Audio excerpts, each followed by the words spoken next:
What's up, folks? About to take another ride on my Euybike K6 Pro, and just wanted to talk about some of the add-ons I have here. So starting up front, I've got these turn signals. Show you the control here in a second. But on the right side, we've got this bell. It's kind of a slimmer profile. I did have to move the shifter over for it, but I like it better than the one with the actual bell on top. And from there, we've got this bag. In here I have batteries and stuff like that, cables. This does have a USB-A port right here, so you can use this port to do keep alive on your phone. Maybe if you're not using it at all, you might get a charge, but I found mostly that it just keeps the phone alive. Added the phone holder. This is the control for the turn signals. You can hit this button right here and it will change the lights. You get that little flashing deal as well. Of course, again, the actual controls.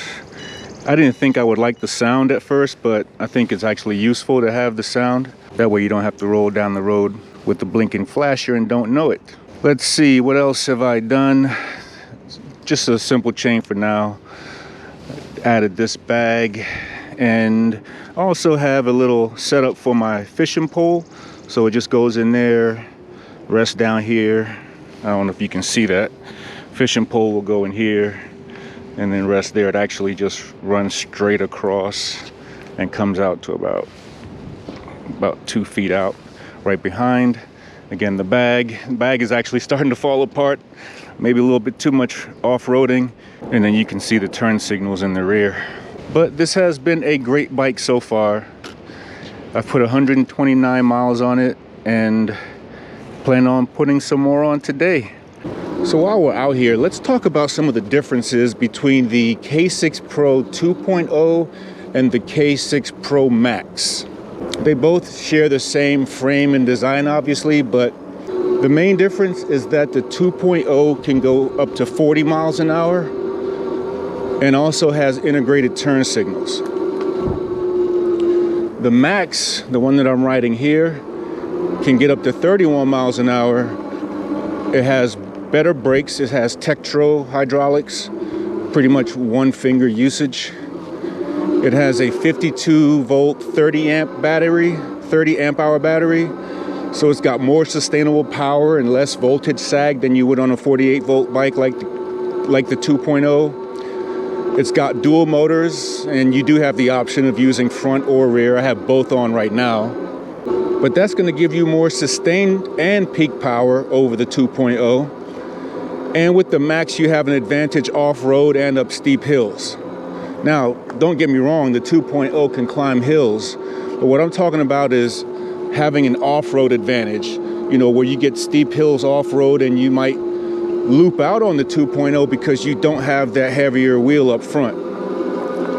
And something that's not talked about a lot for the Max is that it has a torque sensor.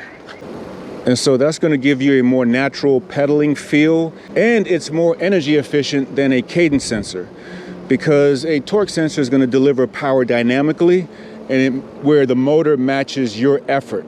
But a cadence sensor, it's either all or nothing, like kind of an off and on feel. So even if you just barely touch the pedals, it's going to give you as much power as that pedal assistance level is set for.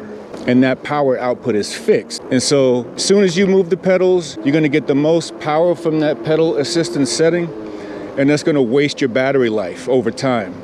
So the Max is definitely more energy efficient than the 2.0. And with the torque sensor, you can actually get exercise. You get that more natural pedaling feeling. And when you need it, you get a bionic leg feeling as well. In my review of this Max, I mentioned a few channels that did reviews on the 2.0, but one I failed to mention was Heroes and Stuff. They have videos not only on the 2.0, but some of the previous versions also. So if you want to see some video on the 2.0 for comparison, check out Heroes and Stuff as well.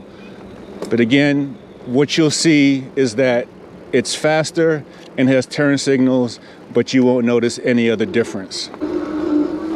But of course, with this and with everything else, you can get what you want. But you know, if you're going to pay over $1,000 for an e-bike, you should get the one that's right for you.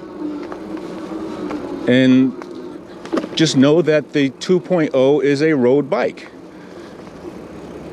If you take it off-road and go up steep hills and stuff, you're going to risk looping it out because that front wheel is not as heavy. And not to mention that going 40 miles an hour on an e-bike is illegal.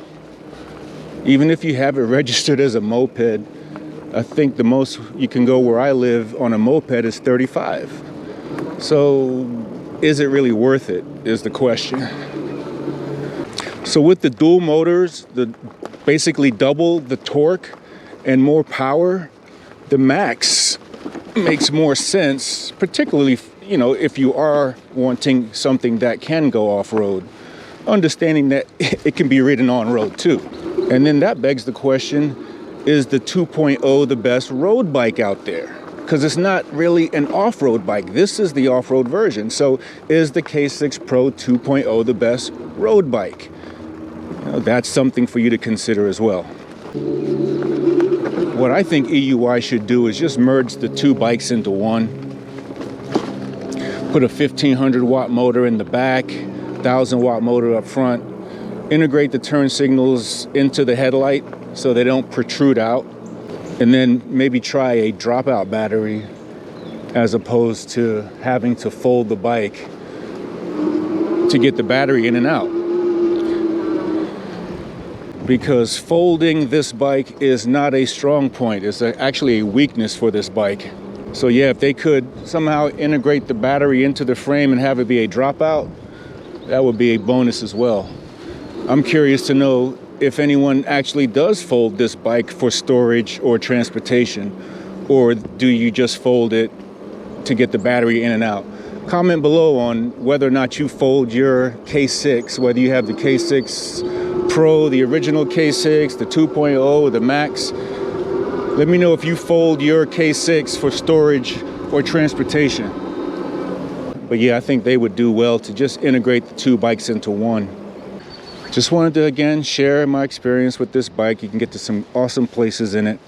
Again, just be careful of that front wheel with both motors and Power Assistance 5 off-road. But that's it for now. I appreciate you watching. And if you can today, get out and enjoy the great outdoors. Thanks for watching, folks.